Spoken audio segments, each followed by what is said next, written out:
Hey guys, welcome back to my channel. So if you're new here, my name is Ani, and today I'm gonna be going over a really exciting topic, I guess, kind of, sort of. It is a moving abroad checklist. So whatever you're moving abroad for, this will give you a complete idea of what you need to pack, what you need to bring before you go and put your butt down over in whatever country you're going. But yeah, so grab a notebook, grab a checklist, because this video is going to save you time and money before you make any sort of mistakes.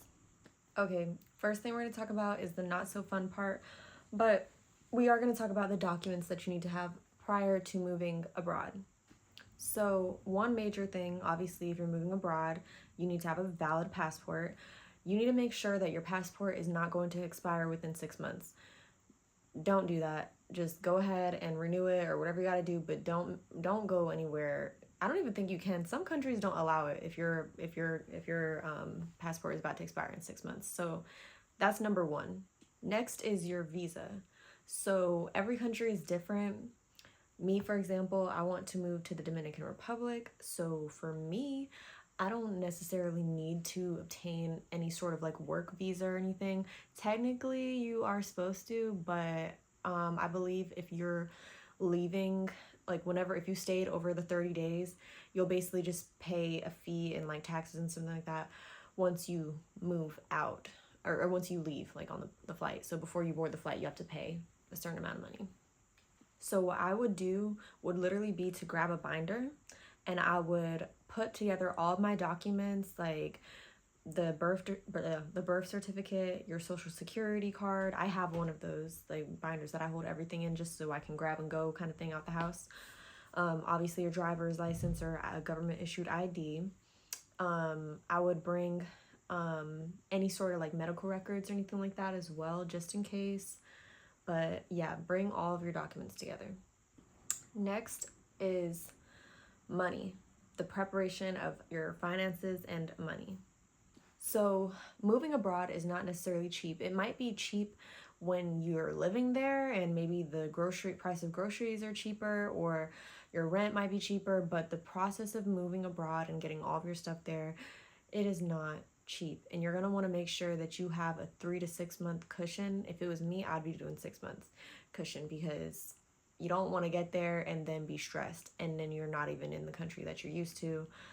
You don't want that. So I would definitely say at least have 6 months of either rent saved, or just like overall your expenses saved, because that'll at least give you some peace of mind, whether you're doing remote work or whatever, if you've got a job out there.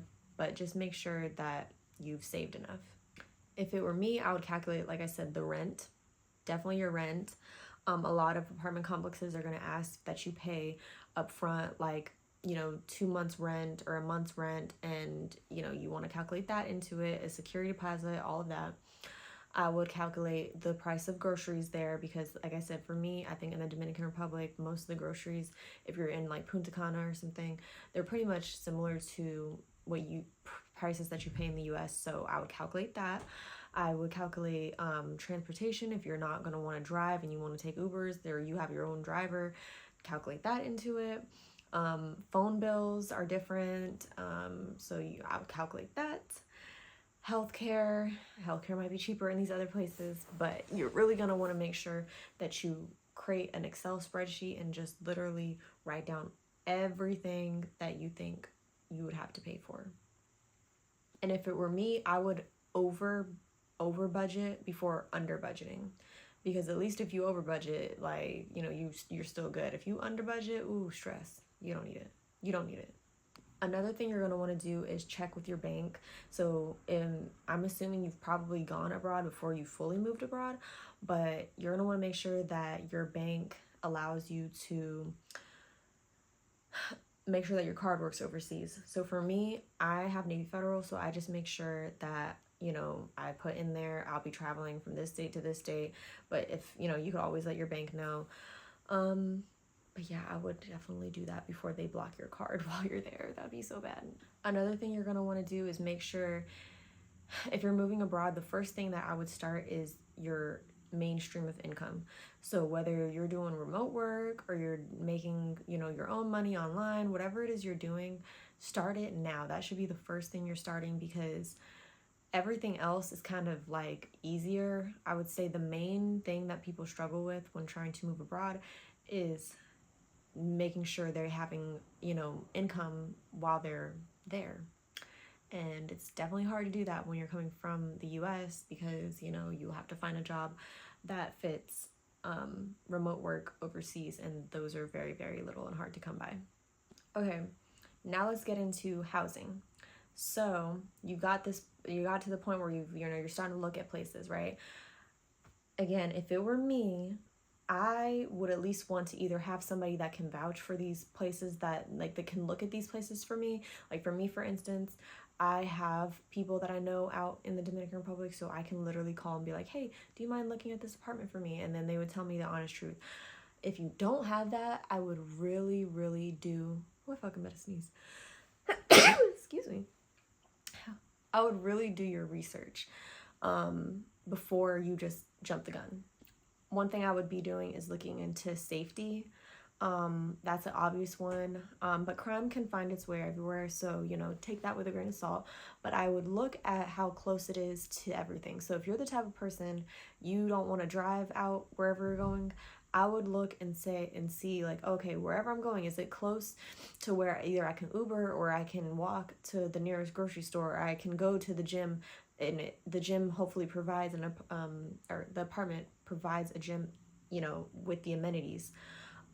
Is there a co-working space that I can go to, public transportation, that sort of thing, because you don't want to be getting something that is just going to make it harder for you while you're already abroad.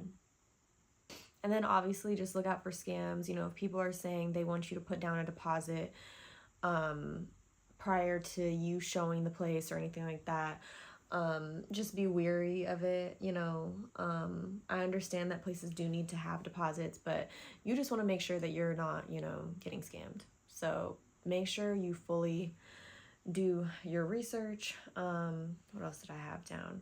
And sometimes it's better, not to jump the gun, just go ahead and get a temporary, stay, like an Airbnb.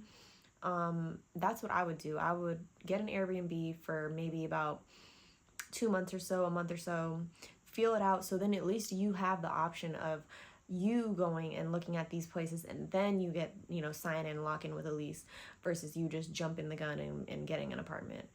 Get the Airbnb for a specific amount of time, look around, and then go ahead and sign that lease. Okay, now we've gotten to the part where you're packing. When you're packing, please don't bring your whole entire life with you. Sometimes it is okay. You have to let go of these memories, these, items that you cherish, because at the end of the day, they're just things. Yeah, they hold memories, but they really are just things. And sometimes it's just better to just donate them. You could even sell them. I did that recently. I've gotten rid of a couple things. I've gotten rid of my nightstand because I was just like, that I don't really like anymore. So I sold that. So there's a bunch of different things. I give away clothes all the time to my friends. There's so many things that you could do that, you could minimize the amount of things that you'll need to bring, and then you can replenish while you're there and get actually new things that you didn't have before. Because shipping things is expensive, and honestly, like I said, if it were me, I would be coming with, my luggage, a carry-on luggage, and maybe another luggage. But I personally, like I said, I would not bring too much. I would focus mainly on the necessities you need to bring, like your clothes, because a lot of the apartments too, they can be furnished or pre-furnished, so you don't have to, worry about bringing a bunch of stuff like that. And I also want to point out that depending on where you're going, if you're, for me, right, I'm going from Virginia, where honestly the weather is pretty sporadic, but these big coats that I have over the winter and stuff like that, I'm not going to need to bring those to the DR. That's just not, it doesn't make any sense. So, maybe you could leave your stuff, certain things, if you plan on coming back, you could leave it, at your parents' house or friends, but I would not haul everything with you. That's just so pointless. Okay, let's talk about health and safety prep. So, where did I put down? Yes. So, make sure you get travel insurance. This is even for when you're going there just on a random trip or whatever. Get travel insurance. You do not want anything to happen to you overseas and you are not insured. So, make sure you're either getting travel insurance or you're signing up for insurance in that new country, because God forbid you get into some kind of car accident or something, everything could really, like literally everything could go wrong. I don't know if it's true, but sometimes in some places they're more prone to helping you sometimes if you are covered and are insured, versus if you're not, they might take a little bit longer. So I would definitely make sure that, you know, that's on your to-do list. Another one is culture and lifestyle prep. So depending again on where you're going, you're going to want to make sure that wherever you're going, you're prepared for how their rules operate, how their laws operate, what their customs are, because not everybody operates like how we do here in the US. If you're watching this from the US, things are different. If you go to Japan, they are completely different. They do not like when you're being loud. They really value cleanliness. Like, there's a bunch of different things. So you're going to want to make sure that wherever you're going, you kind of do your research too, to how to get accustomed to what they do there, I guess, and what they're used to. The thing is, if you're going to move abroad to somewhere where they do not speak your language, your native language, I would definitely do your work prior to that as well. I would honestly start a year in advance. If, like, for me, I learned Spanish. I learned it back in high school, but really started taking it seriously back around, when was it, June of this past summer. And I have learned so much, and it helps too that the current job I'm in, I do have to speak it at times. So I do get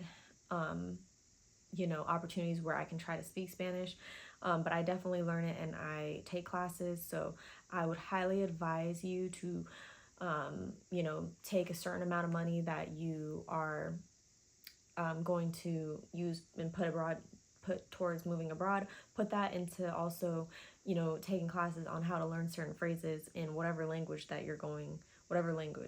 it is you need to learn. Lastly, you need to mentally prepare your mind.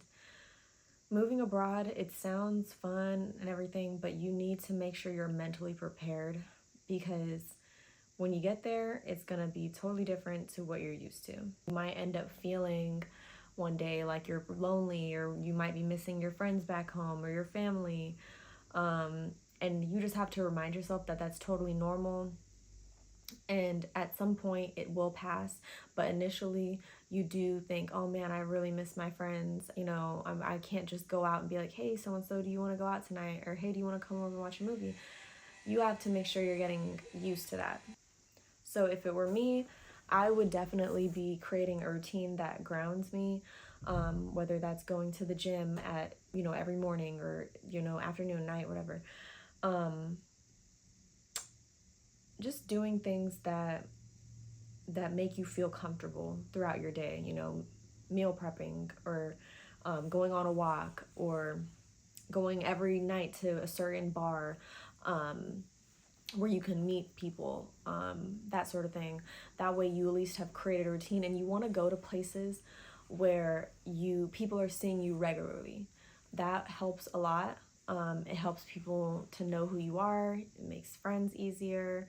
So I would definitely try to do that, mentally prepare and create your routine when you're there. All right, guys, so what was that? That is my complete moving abroad checklist. I hope this helps you guys. I hope this kind of gave you an idea of what you need to bring before you go in on that plane. And I hope you guys find everything that you're looking for wherever you're going. I know it's definitely scary, but you guys got this. You got this. So wherever you're moving abroad, please comment it below. I want to see where. If it's the Dominican Republic, perfect. Please comment that, because then I need to know of who I'm going to be going around and all that stuff. But yes, please subscribe, turn on your post notifications. Please comment. That way we can get the interaction engagement up. And I can go ahead and just see where you guys are going and just kind of get a feel. And if you want to see more videos, I will be posting. I'm going to try to post every week. It's just been really hard for me with timing and scheduling and everything. But I am going to try to post every week.